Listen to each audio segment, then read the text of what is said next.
Hey everybody, we are the Angrygeeks. We are live tonight. We got a special guest, Led Bradshaw from Jetpulse Comics. You're going to love this cat. He's so cool. He's an up-and-coming artist from New York City, and he's got a special comic book he's going to be here to talk to you about. And we have the one and only from Team Christopher, Mr. Chris Norris himself. You see him at every ARE event, and you see me and Jamie sitting there and screaming and barking and making sure you guys are donating. So without further ado, let's hit the intro, start sharing, and start having some fun, because the Angry Geek Show is coming at you right now.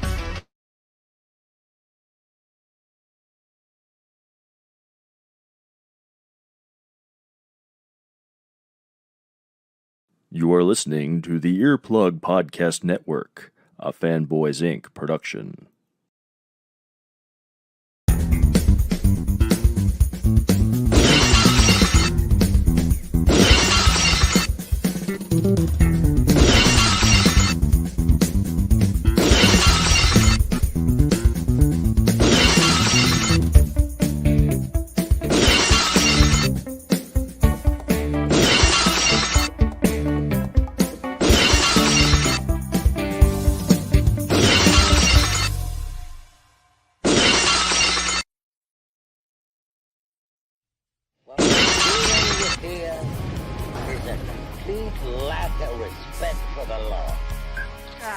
We're gonna be on the internet. Gathered together from the cosmic reaches of the universe. We're really glad that you're our friend, and this is a friendship that'll never ever end. Is he always so cheerful? Well, neither are you very mature. Wonder Woman. This is the way. I have spoken. I got a bad feeling about this. I don't need no philosophy lesson here. Oh, look, Doc, I just can't do it, I'm gonna learn to speak good. I think it's good, except it sucks. Textbook narcissism. Agreed.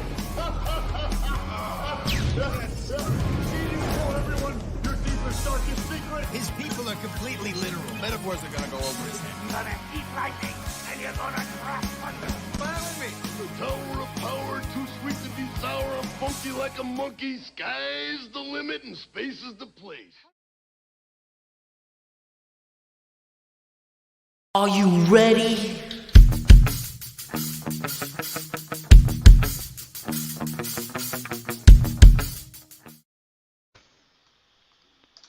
And we are here. Now, you know what? Let's bring in our guest right now. First, direct from New York City, Led Bradshaw. And then the one, the only, you see him at every convention that I'm at, the one and only Chris Norris. How are you guys doing tonight? Welcome to the Angry Geeks, and we got lots and lots to talk about. We got to raise awareness tonight. This is what we're going to do. And Chris, you're pretty dark. Uh-oh. I don't know what to do. Hang on, let me... We got some comments already. Wow, look at this. And good evening. Hello, Aviva. Good evening. How are you, dear? Before we even get going, now, Chris, I got to ask you some questions, because every time you were on Angry Geeks, we talked about just about the charity, about getting stuff, but I never really got to the nitty-gritty about it. As far as I know, it was always just there. I don't even know how Angry Geeks got involved with you. We just were there. I mean, we woke up. It was kind of like The Mandalorian. This is the way. It just happened. One day, boom, we were there. So we're going to get to that in a little bit, but right now I want to focus on Led, if that's okay. Please, That's definitely. cool. Led. Yes, sir. I read the website. I've been on the website. Been on the Facebook page.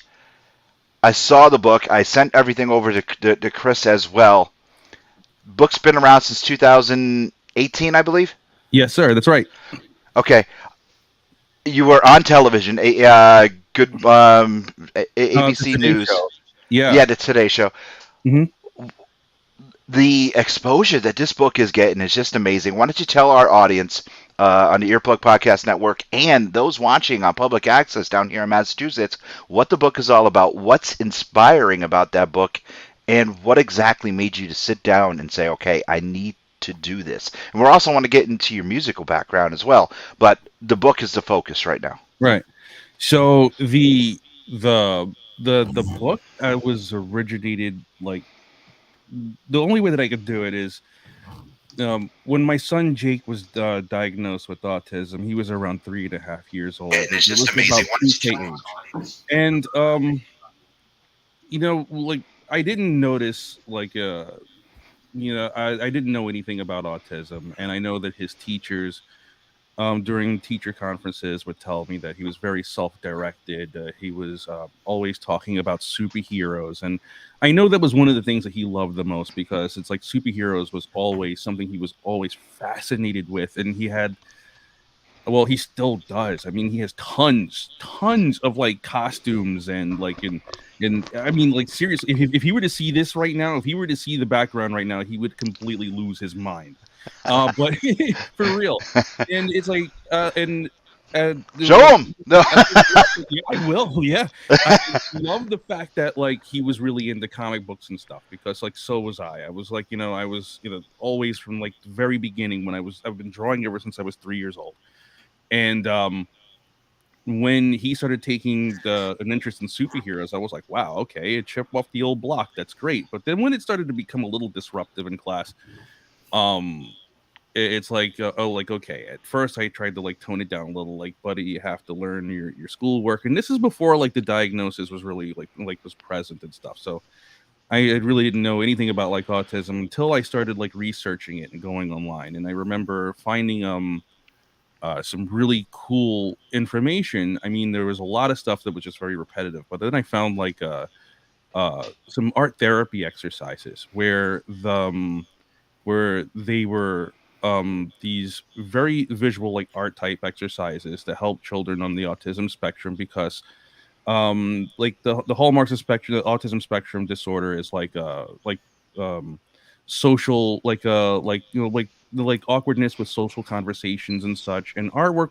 became something that was easier because they didn't have to speak. They could express themselves visually through art. So I started making different exercises and implement them into like his daily routine. So every day after school, I would create like like an emotions chart, and it would be like a title that says on the top of it says "Today I feel," and then I would use different colors to represent his feelings. Okay, so blue would be sad, red would be angry, yellow would be happy. And this was his way of like, me identifying how he felt. And I would make a note to always engage him and ask him why, or ask him different questions just to get that dialogue started, and like to find out like what it is that he's thinking or try to get out that emotion to help him speak and get it out because he did have a speech delay. He was only speaking with like 3 or 4 word sentences at the time when we first started. So, we over time with speech therapy, occupational therapy, I moved on and I created like more exercises. I would find more exercises to do.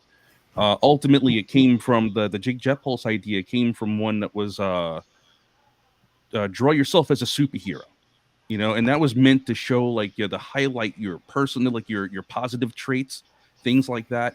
And I was like, this is a great idea. And the moment I did that, like I didn't realize, but he had this entire comic book universe in his head. Like there was this beautiful story, and he would just sit there and draw himself as this hero. And I just kept endorsing him, keep drawing, keep drawing. And it got to the point where it transcended from paper into like real life, where he started to dress up as the character and and pretend to be that character that he was drawing. So still we were having some problems with him learning, grasping like reading comprehension, like math, just picking up on the daily schoolwork. So I would sit with his teachers at the time and say, hey, listen, I know he's really into superheroes, but I have an idea. Don't laugh at me. I think this might work. And then I started drawing pictures, I started drawing images of him as a superhero. And the moment I started doing that, I noticed that he would pay more attention to the work. So what I did was basically embrace his special interest, which was superheroes. And I used that to fuel his education. So as time went on, like sight words, like basic sentences, I used that to help him learn how to read. And then after maybe a few months in, he was able to read basic sentences as to where like he wasn't able to before. So I would reward him. The teachers would reward him, and then they thought it was such a great idea. They were like, "Hey, do you have like a book or anything, or like something that like like something fun, because the kids seemed to like the idea, because all I did was just make flashcards out of like the 4x6 photo paper, just something I could do, like a do-it-yourself project at first.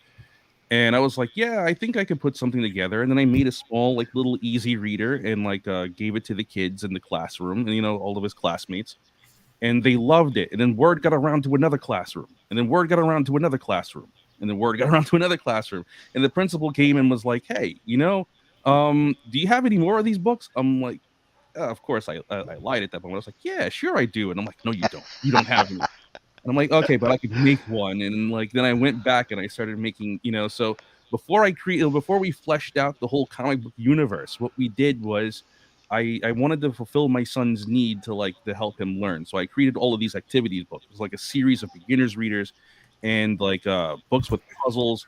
The more I learned from his occupational therapists and his speech therapists, like I started to implement those things into the activity books. So there's like fun activities to do to develop fine motor skills, by homemade Play-Doh, like homemade Play-Doh projects, or like making homemade slime, so they could start using their fingers and like really like developing those muscles. So as I would learn as Jake was learning, and then I would, like create some kind of this bridge of communication with his therapist to get them into the whole thing.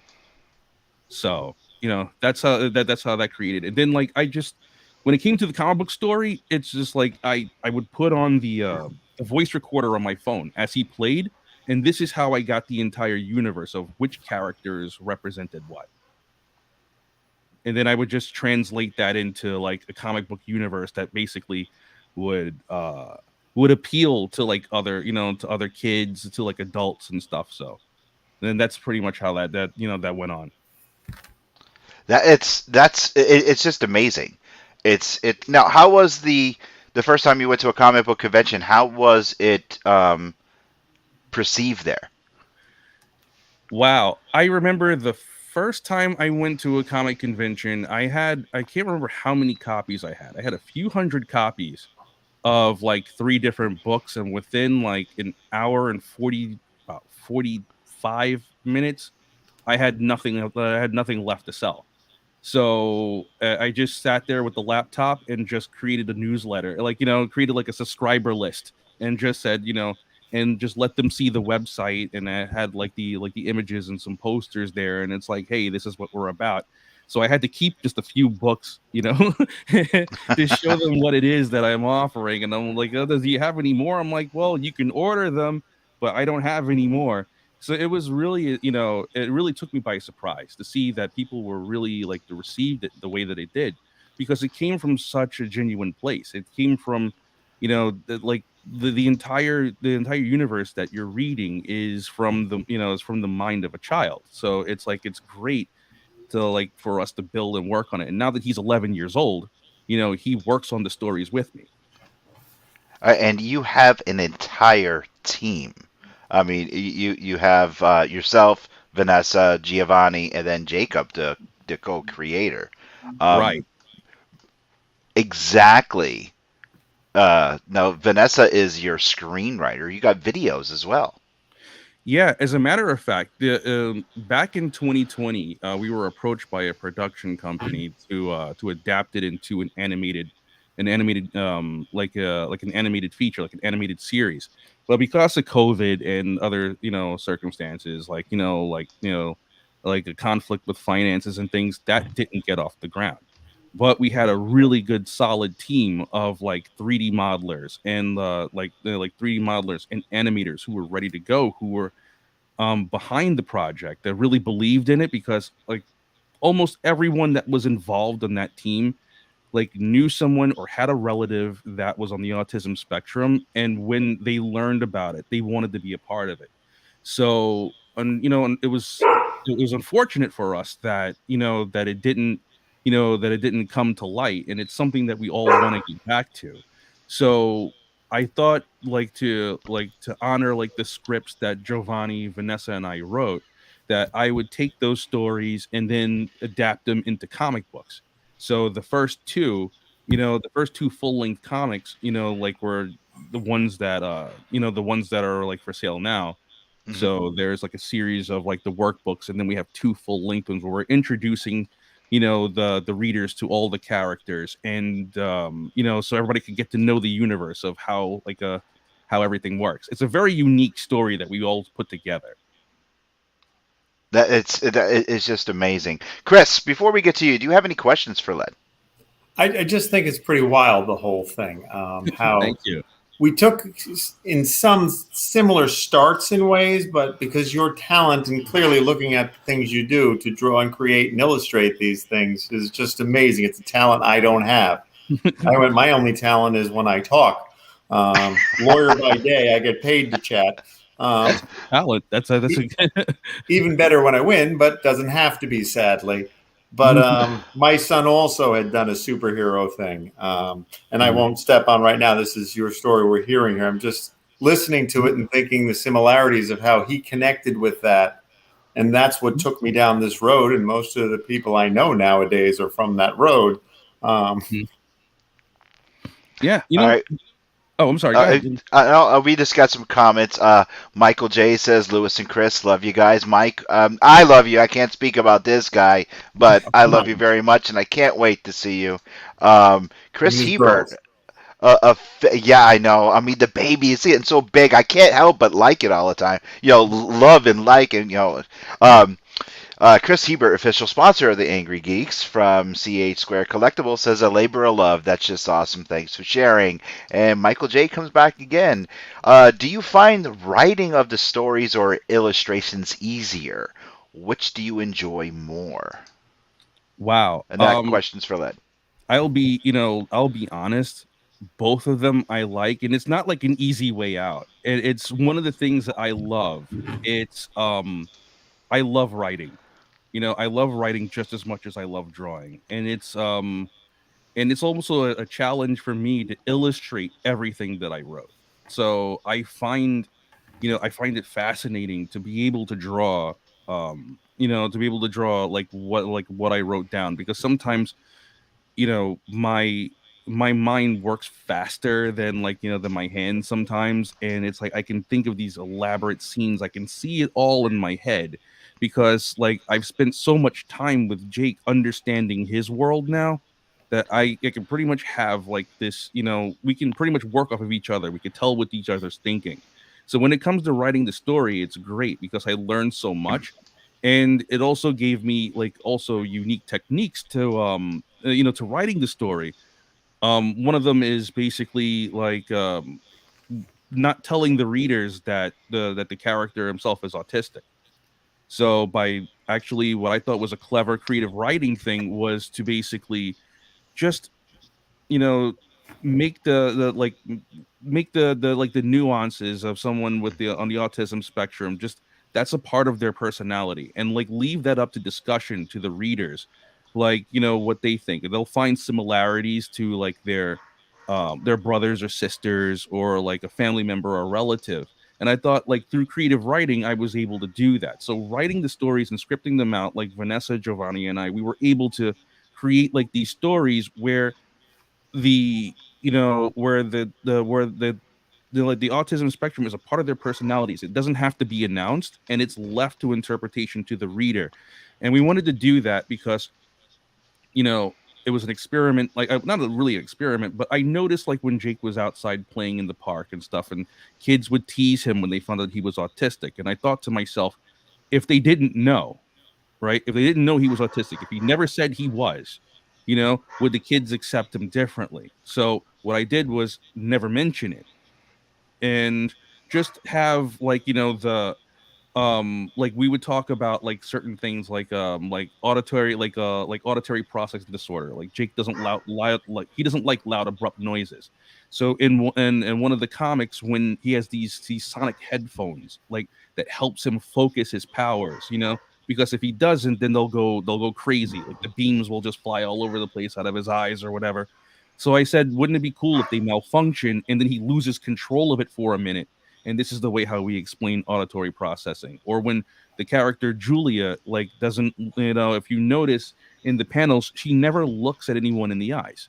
You know, these are certain things that I've learned from like Jake and his friends and from other individuals on the autism spectrum, but not even just asking questions, but because it's a way of it's who they are. And it's like, I wanted people to see who they were.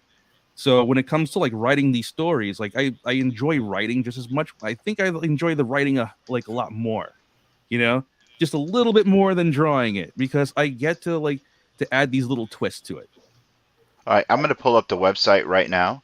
And here is Jake right here. Mm-hmm. And then from here, we have Julia. Now, Julia is, who would she be modeled after? Julia is actually a model of like 3 different people. Okay. So it's not just one specific person. It's she has the likeness of like, you know, of Vanessa's daughter. She has the name of Jake's great grandmother. And the personality actually comes from it's a little bit like me when I was a kid. I was always into building things, taking them apart, trying to see what, you know, curious to see like how things worked. So I thought it would be cool to create a character who is like the I would say not like the know-it-all, but but she's just really good with like, you know, like tech and science and things like that. Okay, now 202 years old. This is Chris. He's as old as you. Maraz the troll. What can you tell us about this character for those that can't actually read the screen? Okay, well, Mars the troll is like there's Mars. There's 2 cool things about cool things about Mars the troll.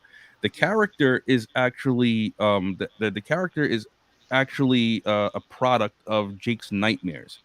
Okay. Ooh.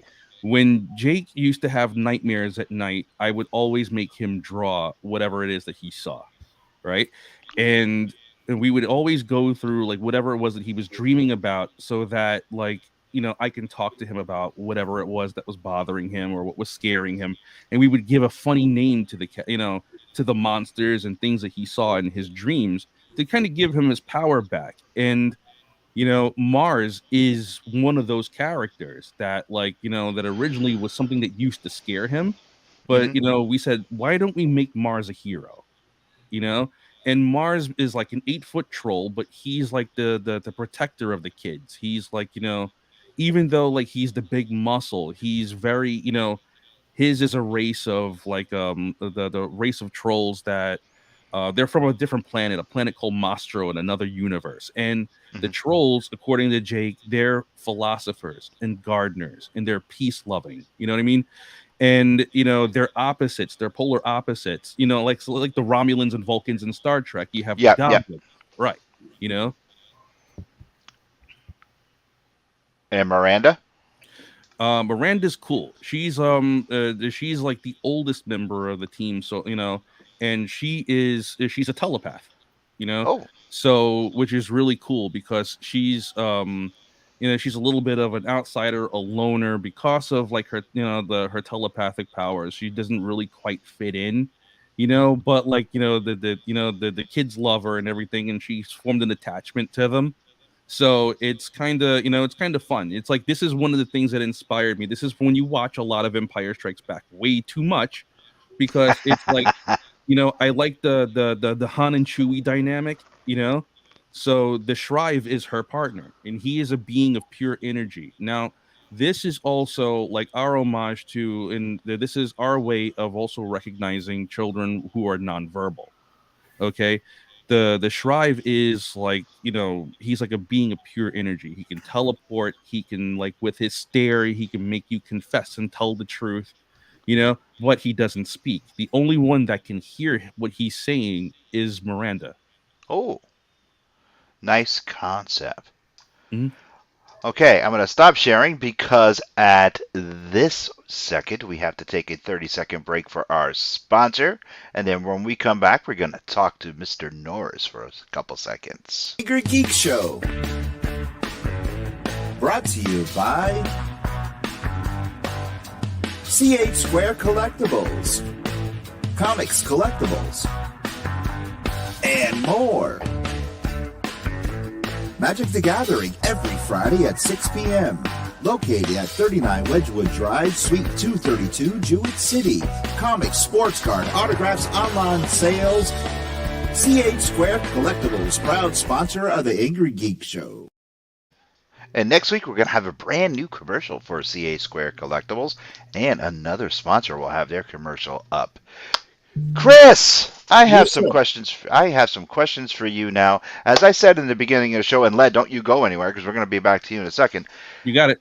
We've been working together for 7 years. 7 years, and I mean, my Lord, it does not seem that long. And I don't know how it started. I was thinking about this today, and I even asked Rose. I said, do you know how it started of Angrygeeks or Team Angry working with Team Christopher, and how we started working with Chris and Linda? I said, to quote The Mandalorian, like I said, this is the way. And I don't know how it started, when it started. All I know is it's always been there. And maybe you could remember. All I know is it's just always been there. I mean, cameras were set up. Boom. We're barking. We're donating toys. We're donating comics. We're donating statues for the cause. We're showing up either lately. I've been showing up dressed up as Macho Man, or of course Jamie as Wonder Woman, or I'm recording and interviewing people for you. I am so grateful for everything that you've done for Team Angry, and I'm so grateful for even being a part of Team Christopher. But for the life of me, I can't remember how it happened. Well, in wrestling terms, it's a lot of stumbling and bumbling by me to get through it. You got that right, but yes. How did it all come about with you even being involved in the comic book community? Well, you know how they always say if you turn left versus right one day, your whole life can be different? Yeah. Well, years ago, we were doing the autism walks. We still do with Autism Speaks. Yep. And one year, a good friend of ours, Helen Taylor, was in charge of getting some superheroes to the walk. And there was a guy, Pete Spidey Milo, and Raphael out of New Jersey there as a Captain America. And we told Christopher we were going. And he wasn't very verbal ever, Christopher, when he was younger. And never said a word about it. We went to the autism walk. And when we got up to the heroes, he pulled out this piece of paper that had where all the villains hide. We had no idea he had done this. We'd never seen anything like it. And Cap and Spidey kind of adopted him. And then they were in a group, the East Coast Avengers, and they made him an honorary member. And then he decided he would be Super CN for his own initials. And he made himself a costume. That's why I'm smiling so much when Led's telling his story, because it was kind of somehow the connection into it. And so then we went to Rhode Island Comic-Con, I think like in 2012. Christopher and I went up there in his Super CN outfit into place. And that was nice. He only could take a little bit. They didn't have the sensory rooms and all the great things they do nowadays onto it, because it was, not as well known, the autism and things of that nature, even since Christopher was diagnosed. Mm-hmm. So we talked with some of those folks, and then we started meeting people at the cons. And then the Hero Army, Kyle Stark, says, we got a table we don't really do much with. You think you can make some money doing your charity work there? So we started with that, and we started meeting everybody. Then Eric Yackel, of course, comes over and says, maybe you should have your own table, because there's so much good stuff here that we want you to do. And they have their own things, and still working with them, and they're great people and great friends. And so we started that. And then Scarlett Fly started sitting down and hanging out at the table, because there was a chair and a place to chat. And we chatted for hours and stuff. And she knew all you guys. And there was Ace, and then there was Jabo and Ty and Ernie and so many people. And then people started to kind of, everywhere we went, we were getting adopted by people. So Altered Reality Entertainment started putting us at everything into place. Super Mega Fest into there. We went Granite Con. And we started doing this little circuit of places. And guys like you would come by and say, well, I got this Superman bust or something. Can you raffle this and make some money? People started donating things into place. And we went from a team that was raising close to $10,000 a year to a team that started raising $25,000, $40,000 a year because of these Comic-Cons. Wow. So There's Bailey. So we just kept going and meeting people, and then it's like we got chatting, and you, the Angrygeeks, you started to adopt us. I think it was the other way around. No, I was you guys came around and you were offering all your help, and I was so glad to have it because you're so funny. I've done more. I haven't done anything. I just come and chat and hang out. You guys promote us. You put it out there. You support us. If I need people at a walk, you're there. Also bringing the podcast, bringing the people. It's just been amazing. All the great people we met through this, because Christopher one day made a map of where villains hide. Who would have thought? That's amazing. Yeah. I never knew the story. I mean, it's like I said, I asked Rose this morning, and I was gonna ask Jamie, but I mean, she's only 4 years into Angrygeeks, and I was like, this was the way. This is the way. It's always been Chris. Lewis, I need you. Okay, do you want me to film, or do you want the Macho Man? What do you need? Because I'm there. No matter what, I am there. What do you need? And that's just the way it's always been. And the wedding. Yeah, at the wedding you came here. The wedding you took over the lair. I was actually going to use that picture for your promo. I was Led, we have a picture of Chris here in the Geek Lair with two friends of ours, Heather and Scarlett, both sitting. Chris is doing his best James Bond impersonation, sitting in my chair in the lair, surrounded by all my toys. Right. In fairness, I didn't play with any of them. I know the rules. Yeah, you know the rules. I mean, right now you can't even move in here. Besides all the camera equipment and all this, I know there's more and more stuff. But yes, we do have stuff to donate for this year's Rhode Island Comic Con. You're gonna be super amazed. I would be remiss if I didn't bring Burgie up. I swear I would. Yes. If I could. Burgie came on, he became the floor manager, and he loved what we did, and it just does everything for anything we could think of or want. Burgie's like, how can I help and support you? And doesn't ask for anything in return, just your friendship. And it's been amazing. That spot at Rhode Island last year, do you see that giant place they put us in? We made a fortune for the cause. I don't know. We were running by. Jamie and I were busy. We were on the stage, off the stage, in the back, broadcasting live, back on the stage, down the corner. I mean, we did run by the booth because we were barking for a while. Not Bailey or Kara, because Kara must be hearing Bailey because she's barking a little bit. Yeah. So Ernie's Perlers. What's that? Don't forget, you're running by Ernie's Perlers. The guy makes thousands. Yes. For the and for me for the materials. Wow, that's just insane. They just do. It's just like I said, amazing all the wonderful people who adopted us. Now, I do want to mention before we get back to Led really quick, Bacon Fest is coming up. Oh yes. The Angrygeeks will be there. Let's talk about. I think I still have the photo. I'm not sure, but yes, Jim Lawson from the Ninja Turtles, and J-Bo just brings it up. Photo. Yes.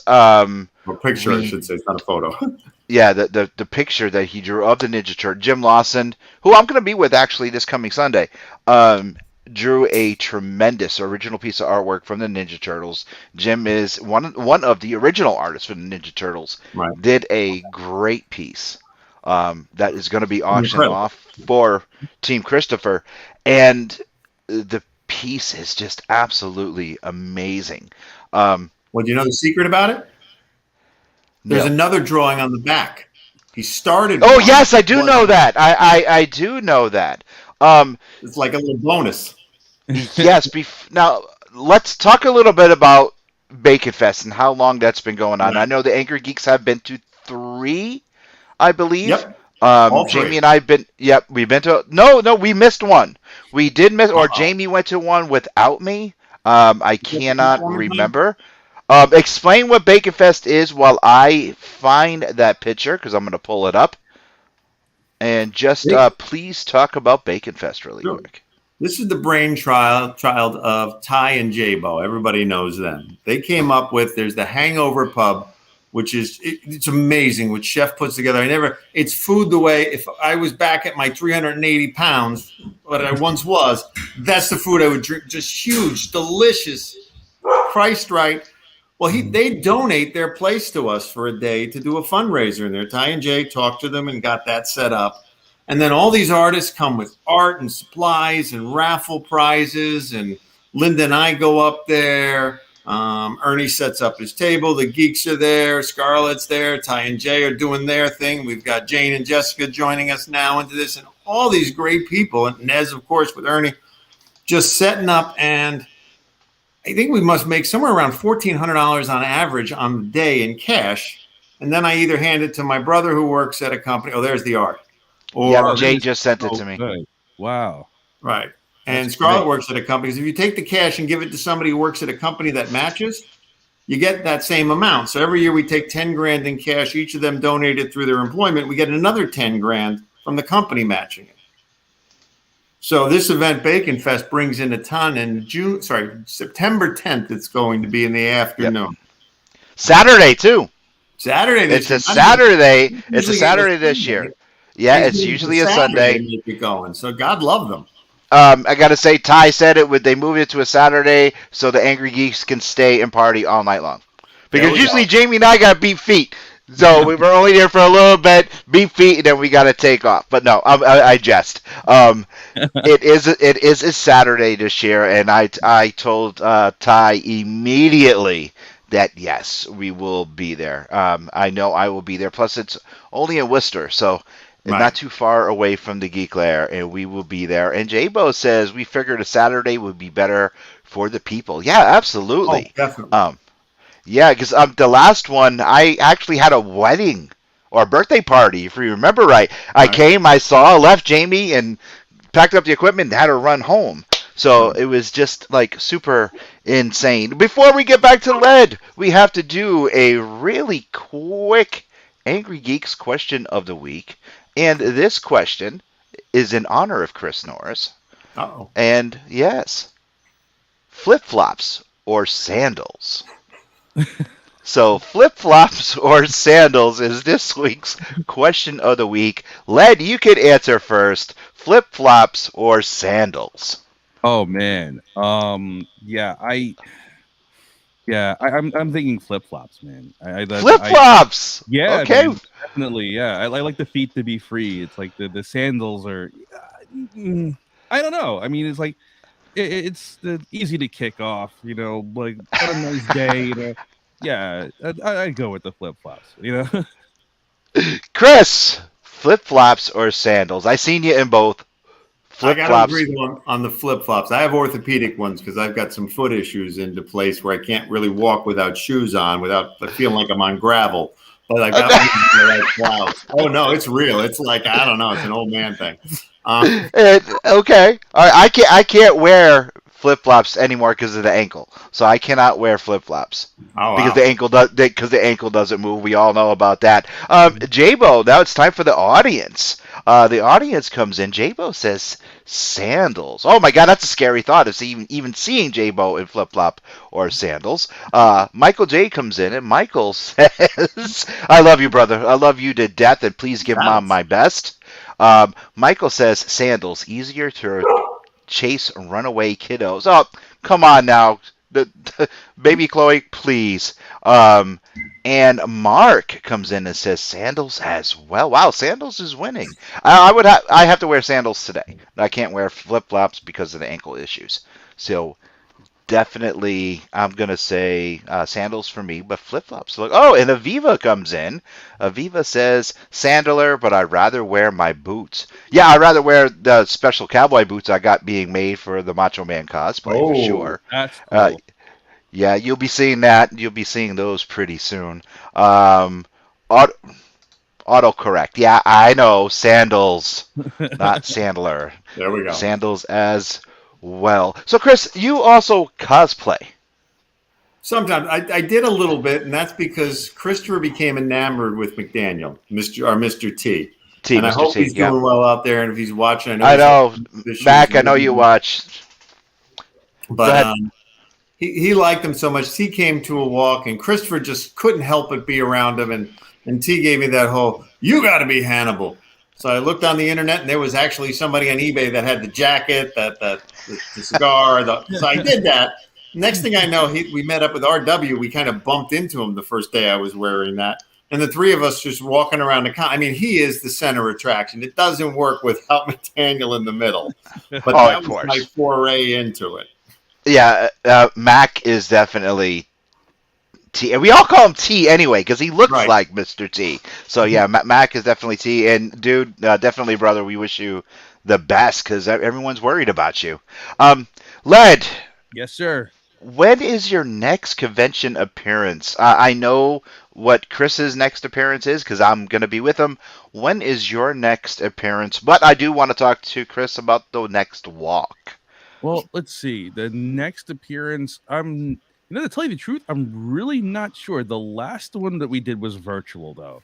I did an education, like a neurodiversity and education panel, like for Comic-Con, like the San Diego Comic-Con. So the next one, I'm not sure when, but our next book will be coming up within like the next month. I know that we will be having some other appearances in magazines and like on the like news appearances as well coming up in the the next few weeks. So that should be interesting. And it's great that we're getting that kind of coverage. It's awesome. All right, I'm going to post, now we already had the website up, but I'm going to post a link to the website right here in the comments. They're going to be both on Facebook and on YouTube. And for those of you watching on public access television, please go and check out Jake Jetpulse. Well, that is a super tongue twister. Why did you come up with that name? Because I can't even say it. It's okay. Like a brief. We ran into a little bit of a little bit of a conundrum. When I created the character, we didn't the Jake was calling himself Super Duper Jake, and then I was like, come on, you gotta have like a cool name, man. Come on. So.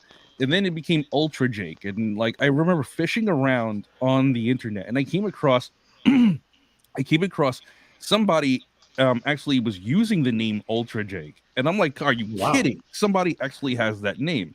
But I already created this character, and it had a big giant J on his chest, and I'm like, okay, what am I gonna do? And I started going through all the names of superheroes and. Oh man, there was a lot of coffee, like a lot of tequila, trying to figure that. Kristen said tequila. What? Common ground again. So I think it was the tequila that's talking. Thank you, Jose Cuervo, for me out with the name.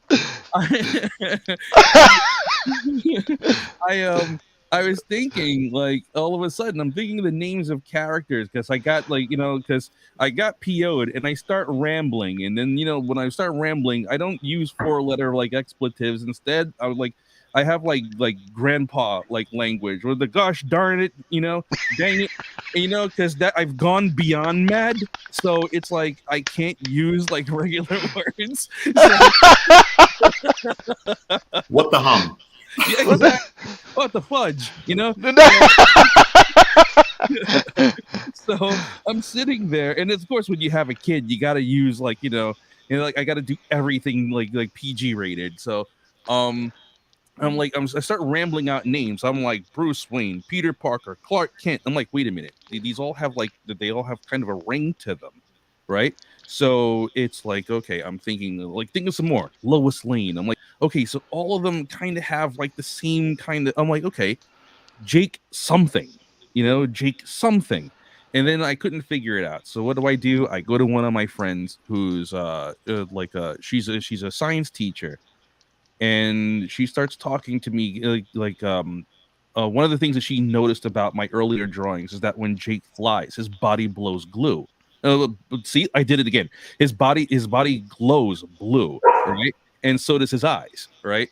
So she was like, "That's called some kind of Cherenkov, some kind of lighting. I forgot what it is. Excuse my science, right?"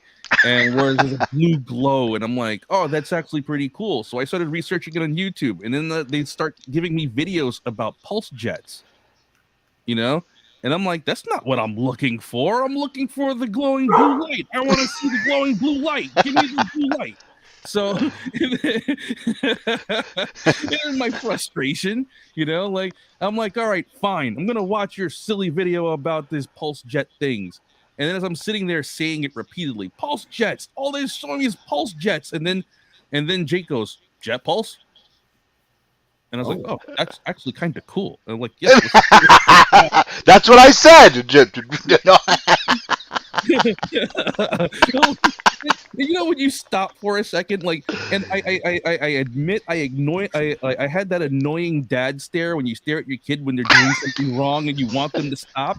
But like, I was so amazed by what he said, I just sat there like, that's good. Let's use it. And it's like, and that's where the name came from. So I guess, like why I oughta know.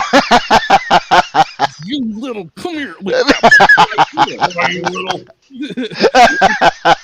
And he's like, Dad, I'm sorry. And I see him running. Oh, that was good. Come here. Let me give you a hug. No, I don't trust you. Are the earlier issues, are they available for collectors on the website? Can they go and get those earlier issues? Yes, they are. I self-published, so they're available on Amazon. Okay. So yeah, I have, like, as I mentioned, I have like the like for parents who want to sit with their kids and stuff and like really enjoy the books. The earlier books are like workbooks, actually. Like they're reading, they're brief, like mini stories, like 3 or 4 pages long, with like a review at the end of each story. How well did you read the story? And I started off with those at like first grade, second grade level, right? And also with puzzles, mazes, and things. And then I have like the beginners readers with also like, so some cool homemade activities, do-it-yourself activities that the kids can do at home. I also, one of my favorite books, my favorite out of all of them, is the Create Your Own Superhero Adventure. And I pretty much broke down the whole comic writing process into like a creative writing lesson. You remember like the Mad Libs when we were kids? Right. Oh yeah. Yeah, it's like that. Well, I actually do like a whole... Oh, we actually... I was going to say, Louis we do now. No, actually, Chris, if you... Oh, no, you haven't been to an Angrygeeks After Dark because you're still breaking down. We do at Mad Libs at Angrygeeks After Dark. And Angrygeeks After Dark is a much different show than what you're seeing now. Aviva will probably, and Mark, they do go to Angrygeeks After Dark, and we do have been doing stuff kind of like Mad Libs. We'll do it like drawing pictures, though. Or cool. We've been doing what ifs, kind of, which are like Mad Libs. Nice. Is it? Yeah, so that's so cool. And like the funny thing about it is, I made the book for the kids, but all my adult friends are the ones having more fun with that book. So at the end of the book, I put like I think it's like 11 or 13 pages of like blank comic book panels. So after the kids, like, it says like, what is your favorite color? Like, what are like your best traits? There's like a superhero name generator I put in there. The whole 9 yards to help kids. Is a whole creative writing and art process, so kids can build their characters, and then they could draw in the comic panels at the end of the book. It was so much fun, and it's basically the same way how I taught Jake, like introduced him into comic books and getting him used to going to the comic book store and like learning how to the read the panels and the really, so that was a fun book. And then we have like the Queen of the Goblin Hive, which is our full-length comic book series. So that starts where it's like the universe building, where you see the team together. And, so it's actually kind of fun because I'm developing these characters as if they were kids, as if they were my own kids. I want them to learn and discover and do things on they're discovering their own powers as they go along, so they're not just jumping in it. So like, I want to make it like fun and cool. You want to root for you want to like root for these kids, so I tell you, it's just amazing. It's to sit here and listen to this. It's just amazing. As Chris Hebert said in one of the earlier comments, it's super. It's a work of labor of love. It's just like amazing. Chris, do you have a question? No, I was going to say though, I like one of the things on the webpage I noticed on Jake Jetpulse is they've got you got a database there. with a lot of autism information. So people who come, I really think that's great. I took a read through looking into that when I was looking over the page, because it brings you in with the talent and the story. But then if you have actual questions like, oh, this is a little bit like me or a little bit like someone I love, you can go down and you can read what is autism, what is Asperger's. There's a lot of great stuff there. And I want to thank you for having that out there. Thank you. And Chris, what I did was that all of that information is like validated through like Jake's therapist. I'm sorry, Right. my dog's probably growling. He's just a very angry Jack Russell who's going after a stuffed toy. My wife took Bailey out of our lab. Hi, Linda. I love you. No. So, a lot of this stuff, like his psychologists and stuff, we were able to go over all the information, and all of that was validated. And I keep it updated as things, as like news changes. So I did that because I'm a single dad, and I remember how I felt. There were a lot of things that went through my head, like when I received the autism diagnosis. And Bo, stop it. Okay, this is going to be one of those weird interviews now. No, it's not, because Jamie, if she was here, by the end of the show, her two, like Chris will tell you, her two dogs are all over the place. So yeah, I feel so bad. Big dogs, yes. I don't feel so bad. There we go.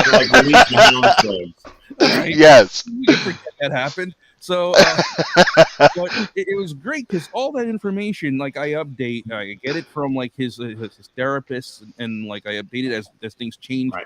Because there's so many different things I remember that went through my head, and with all due respect, I mean, as a parent, you kind of wonder what life that your child is going to have. You kind of wonder, how is the world going to receive them? How are people going to like to relate to him? And there's just so many things that like I worry about. And I said to myself, I can't be the only one, you know?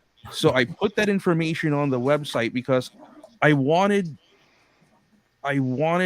other parents to see that, that there are people out there who have gone through, that have gone through that moment of receiving that diagnosis. There's a whole world, an entire life, maybe not the one you expected, but it's going to be a lot better.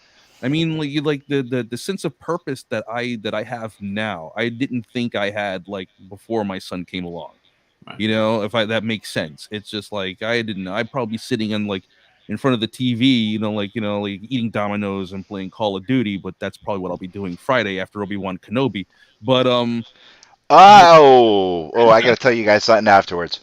I also wanted to provide that information so that parents had a place to come to read the information and also be entertained, because all the information that I was reading was like either from like other websites, which I won't name, but it's just a lot of reading. And after a while you get into it and you're like, okay, army ants, like everything's just moving off the page because there's so much to read. Right. So I wanted to add the whole comic book element around the education at the same time. So you're learning something as you're having fun. Aviva comes in with a great comment saying, "A man after our hearts, Obi."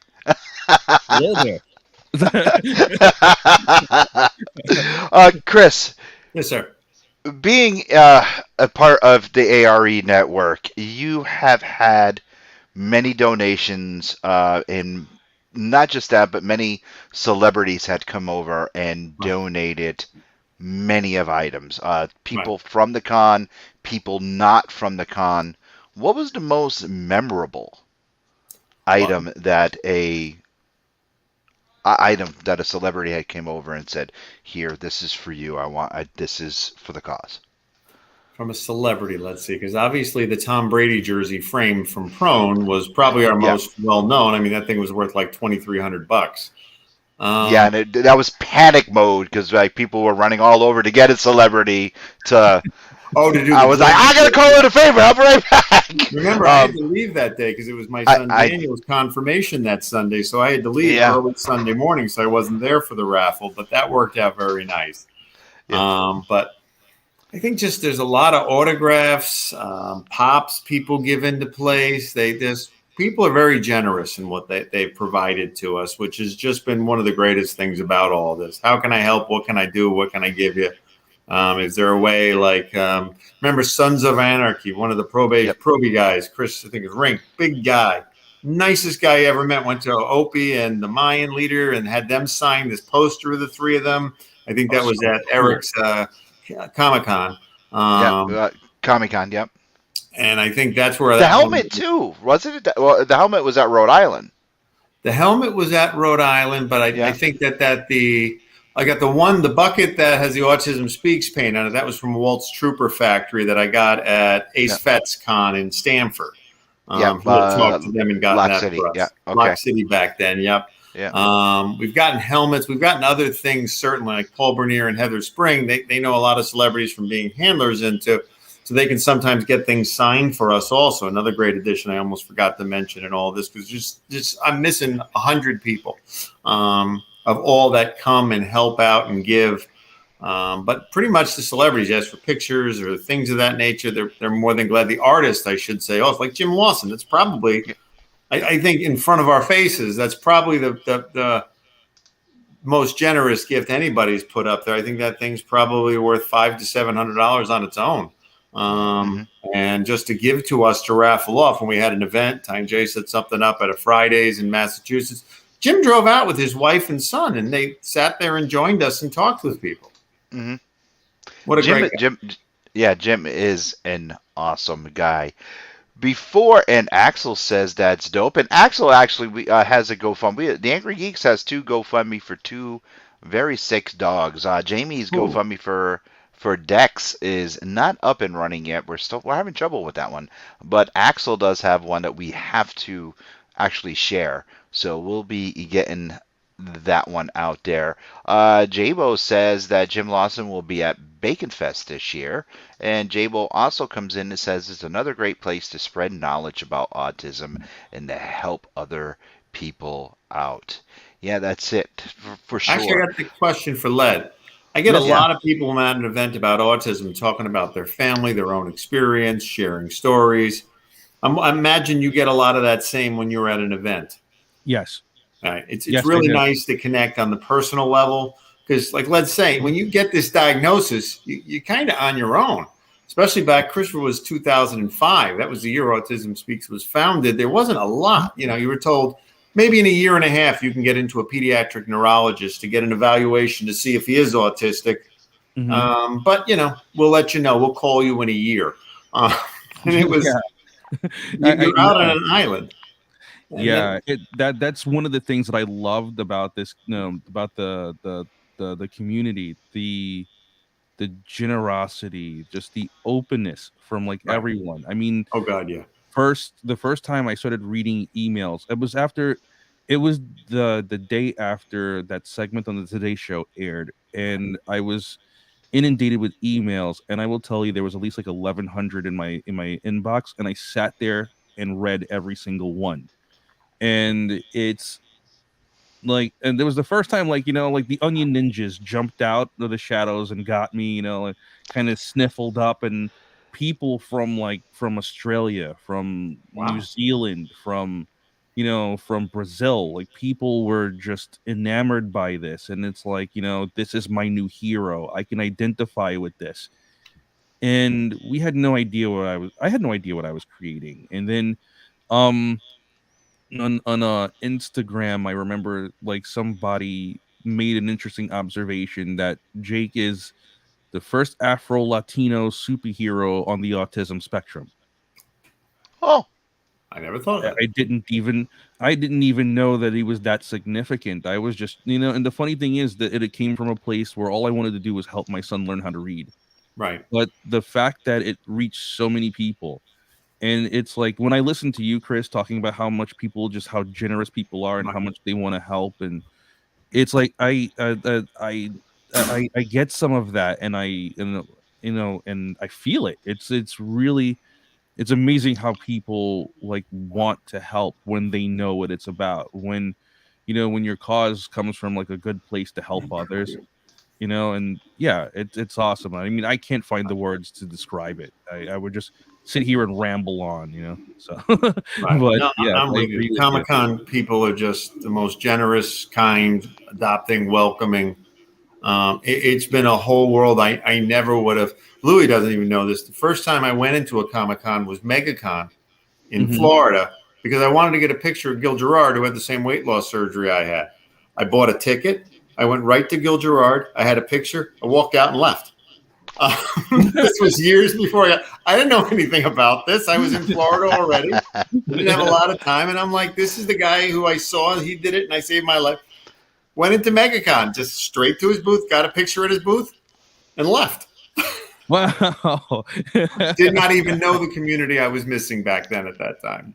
Yeah. It's wow, fantastic. I would love to be part of part of the cons and because just to meet so many people. Sure. Yeah, just to really interact with everyone. And I guess it's funny because Jake Jetpulse really started to get its get its momentum during COVID. So at that time there really wasn't any cons. Right. So everything pretty much was virtual. So there was nothing for me really to be a part of, except but I would love to to participate just to get out there and just to meet everyone and it really is. I love the interactions with everyone just to hear, their thoughts, their input, and just sharing stories. Well, gentlemen, I hate to do this, but we are at the 1 hour mark, so TV time is just about up.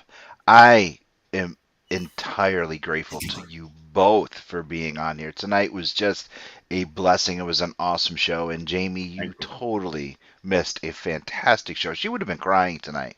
Not just because Chris was on, but we all know that Wonder Woman has a heart of gold, and she would have been crying. Led, it was a honor to have you on. Your story is just super amazing. And please hang out so I can give you a proper goodbye. Chris, as always, my brother, I love you and Linda and all the kids very much, and I want you to stand by itself. I will see each and every one of you next week. We will have a Memorial Day show, and Jamie will be on the week after. Will be all done with her extra active activity, the Wonder Woman activities. She will be up, but then you'll see me tomorrow night with ink-slinging Jack Purcell on the Faces and Heels podcast as we talk about wrestling, and Jack has a very special guest on tomorrow. This has been an Earplug Podcast presentation, found on earplugpodcast.com.